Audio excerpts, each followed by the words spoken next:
Hello friends, Advik classes में आपका स्वागत है। फ्रेंड्स, पिछले वीडियो में हम लोगों ने अलंकार सिद्धांत को देखा था। इस वीडियो में हम लोग रस सिद्धांत को यहाँ पर देखने वाले हैं। तो चलिए शुरू करते हैं। रस सिद्धांत के प्रवर्तक भरत मुनि हैं। इन्होंने नाट्य शास्त्र के षष्ठम और सप्तम अध्यायों में रस और भाव का निरूपण किया है। ठीक है, तो नाट्य शास्त्र जो इनकी पुस्तक है उसमें छठवें और सप्तवें अध्याय में क्या है ये ध्यान में रखना है। ठीक है, रस और भाव है। इन्होंने रस सिद्धांत को सूत्रबद्ध करते हुए कहा है, विभावानुभाव व्यभिचारी संयोगात रस निष्पत्ति, अर्थात विभाव, अनुभाव तथा व्यभिचारी भाव के संयोग से रस की निष्पत्ति होती है।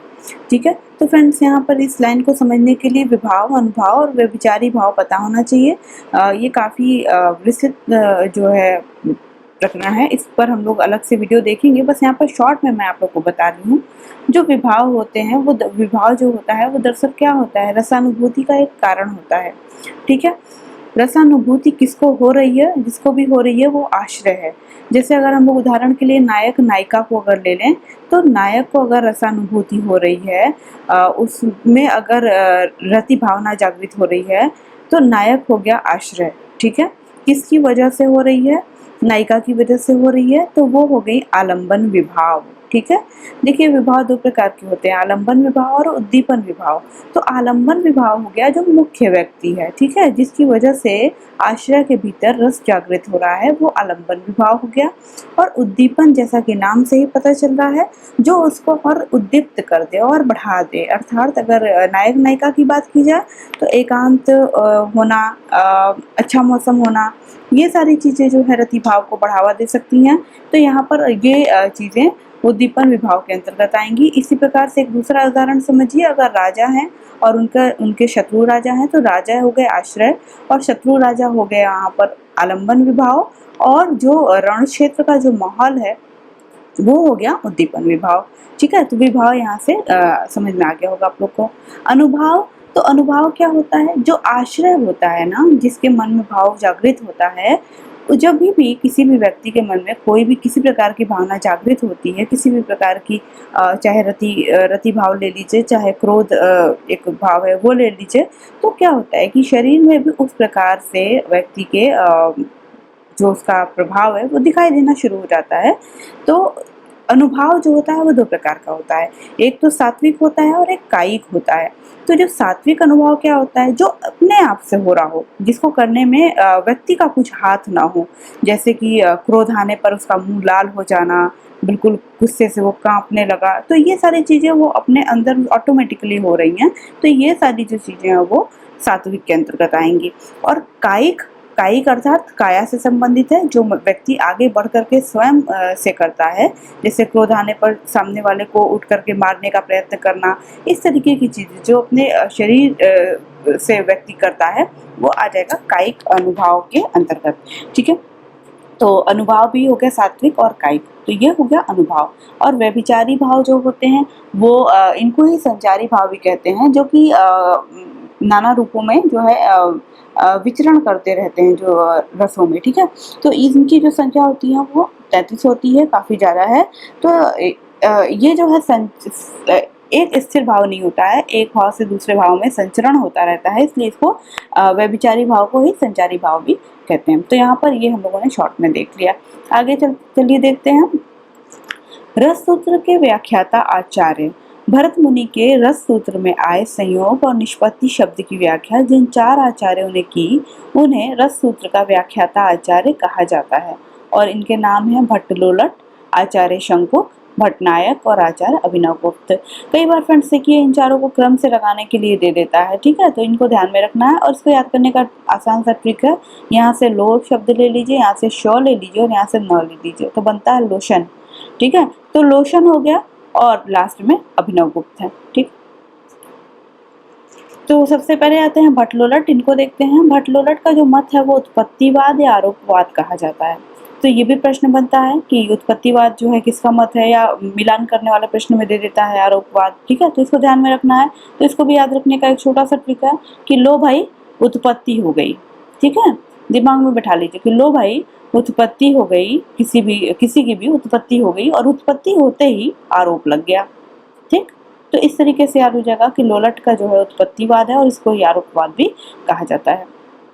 उनके अनुसार निष्पत्ति का अर्थ है उत्पत्ति तथा संयोग का अर्थ है उत्पाद्य उत्पादक संबंध ले लीजिए, या गम्य गमक संबंध, या फिर पोषक पोषक संबंध। वे रस की स्थिति अनुकार्य में मानते हैं। रस की स्थिति जो है वो अनुकार्य अर्थात मूल पात्र में मानते हैं। ये मानते हैं कि जो रस है वो दर्शन जो मूल पात्र है उसमें ही मौजूद होता है। दर्शक अभिनेताओं पर मूल पात्रों का आरोप कर देता है। ठीक है, क्या होता है, दर्शक जो अभिनेता होते हैं, जैसे कि अगर राम की बात की जाए तो अभिनेता को ही राम मान लेते हैं, उन पर उनका आरोप कर लेते हैं, इसलिए इनका मत आरोपवाद कहा जाता है। इसका आधार मीमांसा दर्शन है। फ्रेंड्स, ये प्रश्न भी बनता है कि किसका उत्पत्तिवाद का जो है आधार दर्शन क्या है, तो वो मीमांसा दर्शन है, तो ये भी ध्यान में रखना है। अगले हैं आचार्य शंकु, इनके मत का नाम है अनुमितिवाद। इन्होंने चित्र तुरंग न्याय के आधार पर रस निष्पत्ति की व्याख्या की है। तो देखिए ये प्रश्न बनता है कि चित्र तुरंग न्याय जो है वो किसका है, वो आचार्य शंकु का है। ठीक है, इसके आधार पर इन्होंने रस की निष्पत्ति की व्याख्या की है। जैसे चित्र में बने तुरंग को देखकर हम उसे घोड़ा मान लेते हैं, उसी प्रकार दर्शक नट में राम आदि की प्रतीति कर लेता है और फिर उसमें रति आदि भावों का भी अनुमान कर लेता है।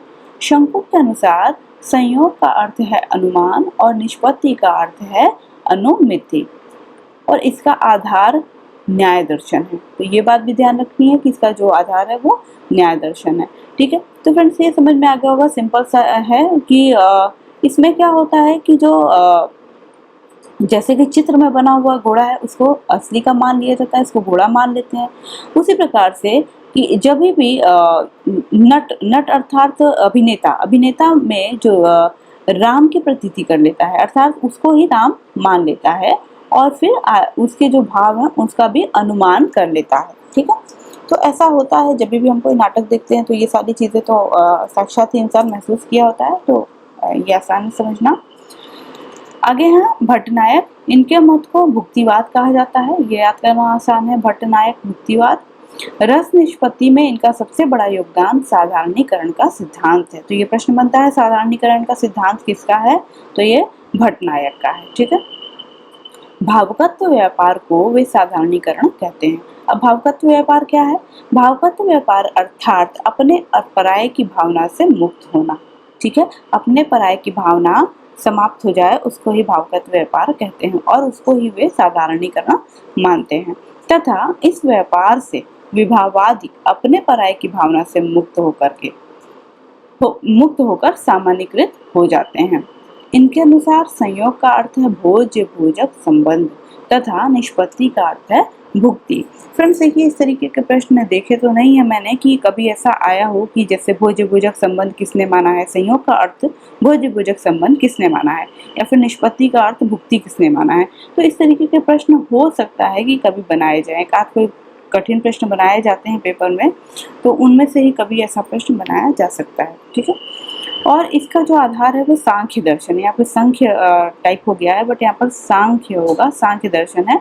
और ये बात ध्यान में रखनी है कि किसका कौन सा जो है आधार दर्शन क्या है।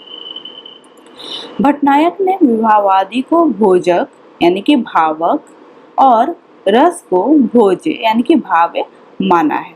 ठीक है, भावक अर्थात जो भाव को उत्पन्न करता हो वो भावक, और संयोग का अर्थ भोज्य भोजक संबंध किया है।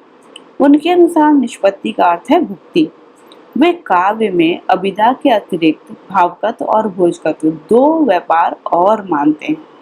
ठीक है, तो ये बात ध्यान में रखनी है कि जो भट्टनायक हैं वो अभिधा के अतिरिक्त भावकत्व और भोजकत्व दो और व्यापार को मानते हैं।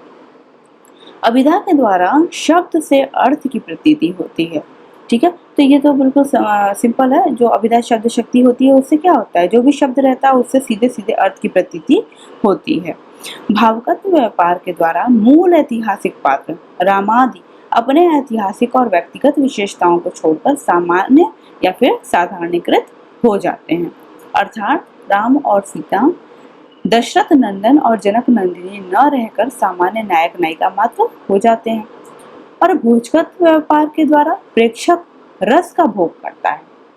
ठीक है, भावकत्व व्यापार अर्थात जिसमें जो नायक नायिका है वो सामान्य प्राणी के जैसे हो जाते हैं, और भोजकत्व व्यापार वो चीज हो गई जिसके द्वारा जो प्रेक्षक अर्थात जो दर्शक है वो रस का भोग करता है। इस अवसर पर उसके हृदय के राजस और तामस भाव दब जाते हैं और सत्वगुण का उद्रेक हो जाता है। ठीक है, अर्थात जब व्यक्ति सिंपल सी बात है, जब कोई भक्ति नाटक या कुछ ऐसा देखो तो क्या होता है, राजस और तामस जो भाव होते हैं, जो मनुष्य के अंदर की जो दुर्भावनाएं होती हैं वो दब जाती हैं और उनमें सत्व गुण का उद्रेक हो जाता है। भट्टनायक ने प्रेक्षक या दर्शक में रस की स्थिति सिद्ध की है।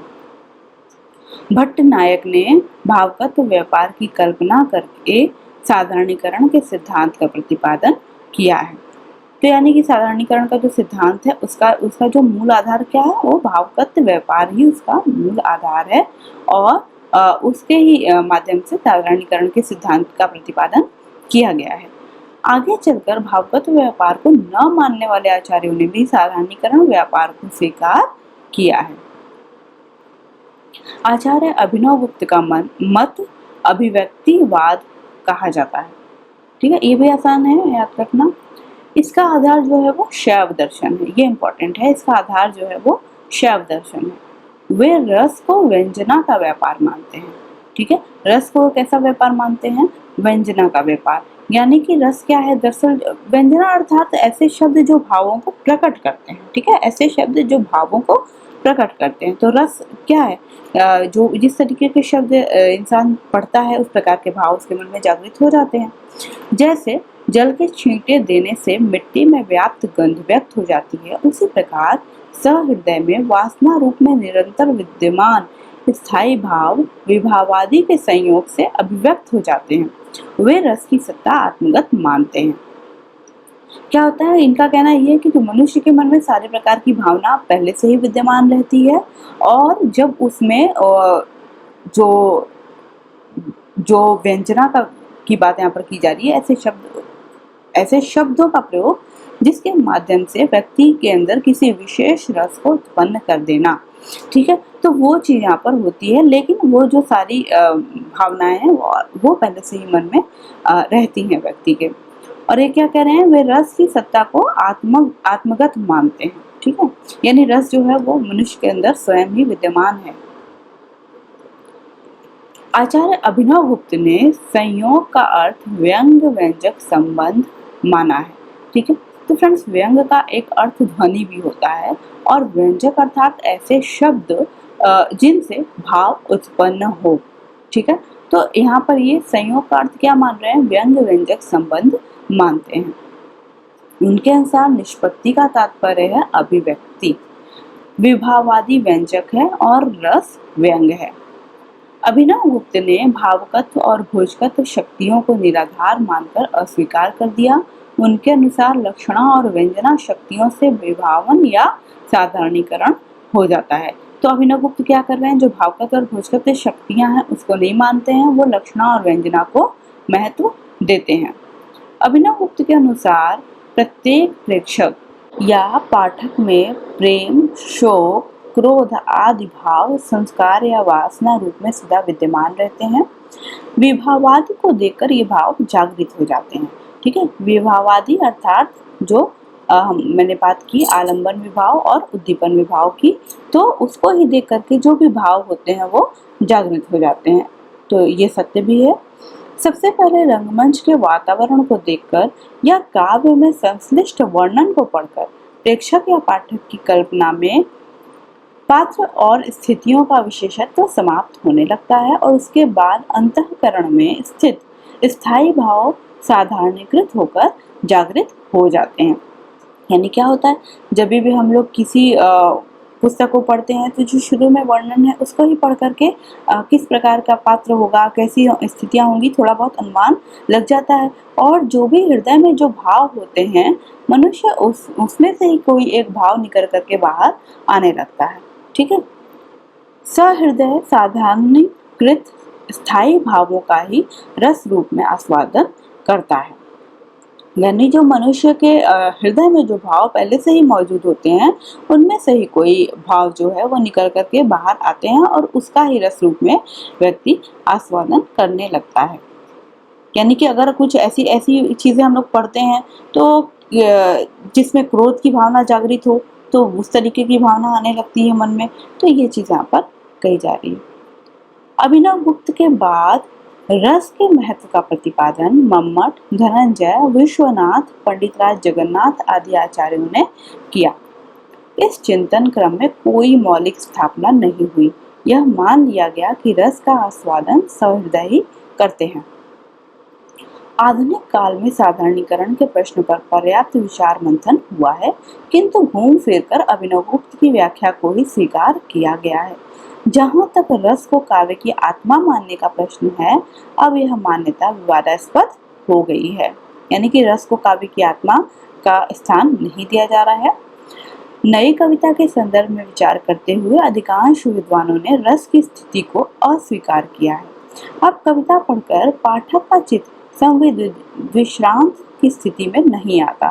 ठीक है, संविश्रांत का अर्थ हो गया बहुत गहराई में जो एक शांति मिलती है मनुष्य को, उसकी बात यहाँ पर की जा रही है।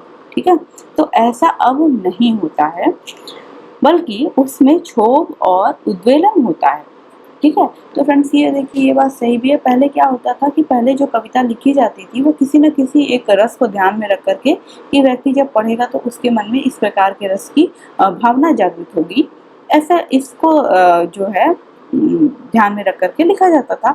लेकिन अब ऐसा नहीं है, और यही कारण है कि उस कविता को पढ़ने के बाद भी मनुष्य का जो मन है वो शांत नहीं होता है। ठीक है, बल्कि उसमें क्षोभ और उद्वेलन हो जाता है। तो कई बार ऐसा होता है, अगर आप कुछ कविताएं पढ़िए, जैसे कि मुक्तिबोध की कोई कविता उठा करके पढ़िए, तो ऐसा नहीं होता है कि मन में बहुत शांति बैठ जाती है, बल्कि कई बार बहुत सारे प्रश्न खड़े हो जाते हैं। ठीक है, आगे है, नई काव्य रचना रस निष्पत्ति के लक्ष्य को केंद्र में रखकर नहीं की जाती। तो यही है, जो नई कविताएं लिखी जा रही हैं वो रस निष्पत्ति यानी किसी प्रकार के रस की निष्पत्ति होगी, ऐसे ऐसे इस बात को ध्यान में रख करके नहीं की जाती हैं। ठीक है, तो फ्रेंड्स हमारा ये टॉपिक जो है रस सिद्धांत यहाँ पर समाप्त होता है। इसमें हम लोगों ने रस सिद्धांत को देखा है। रस जो है वो एक डिफरेंट टॉपिक है, उसको हम लोग बाद में देखने वाले हैं। फ्रेंड्स देखिए, इससे जो भी इम्पोर्टेंट क्वेश्चन बन सकते हैं वो सारे मैंने यहाँ पर बोल्ड करके आप लोगों को दिए हैं। तो उम्मीद करती हूँ कि इससे आपको एक दो प्रश्न देखने को मिलेगा। कई सारे एग्ज़ाम अभी होने वाले हैं, तो सुनने के लिए धन्यवाद। मिलते हैं अपने अगले वीडियो में।